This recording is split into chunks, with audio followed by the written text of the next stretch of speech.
આ વિડીયોમાં આપણે મુસ્લિમ કાયદામાં વક્ફ એટલે કે ધાર્મિક કે સખાવતી હેતુઓ માટે મિલકતનું કાયમી સમર્પણ વિશે શીખીશું. આપણે વક્ફનો અર્થ, વ્યાખ્યા અને માન્ય વક્ફના આવશ્યક લક્ષણો જોઈશું. આ વિષય ફેમિલી લો -2 LLB સેમેસ્ટર 4 માટે મહત્વપૂર્ણ છે. ઇસ્લામિક કાયદામાં સામાજિક કલ્યાણ અને ધાર્મિક પુણ્ય માટે મિલકતનું દાન કરવાના વિવિધ માર્ગોમાં વક્ફ સૌથી મહત્વપૂર્ણ છે. અરબી ભાષામાં વક્ફનો શાબ્દિક અર્થ અટકાવવું, બાંધી રાખવું અથવા રોકી રાખવું થાય છે. વક્ફ ત્યારે કહેવાય છે જ્યારે કોઈ વ્યક્તિ પોતાની મિલકતને અલ્લાહના નામે ધાર્મિક કે સખાવતી હેતુ માટે કાયમી ધોરણે સમર્પિત કરે છે.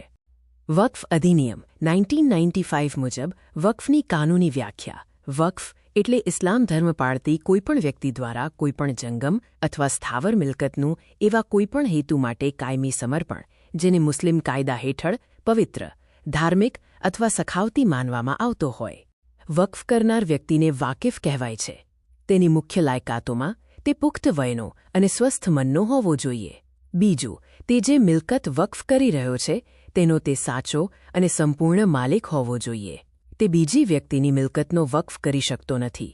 વિધિમાન્ય વક્ફ માટે કેટલાક આવશ્યક લક્ષણો છે. પ્રથમ, કાયમી સમર્પણ હોવું જોઈએ, એટલે કે અનંતકાળ સુધી. બીજું, હેતુ મુસ્લિમ કાયદા મુજબ પવિત્ર, ધાર્મિક કે સખાવતી હોવો જોઈએ. ત્રીજું, મુશાના નિયમ મુજબ જો મિલકતનું વિભાજન શક્ય હોય તો તેનો હિસ્સો છૂટો પાડ્યા વિના વક્ફ કરી શકાય નહીં. વક્ફના અન્ય આવશ્યક લક્ષણોમાં તાત્કાલિક અમલ થવો ફરજિયાત છે અને તે બિનશરતી હોવો જોઈએ.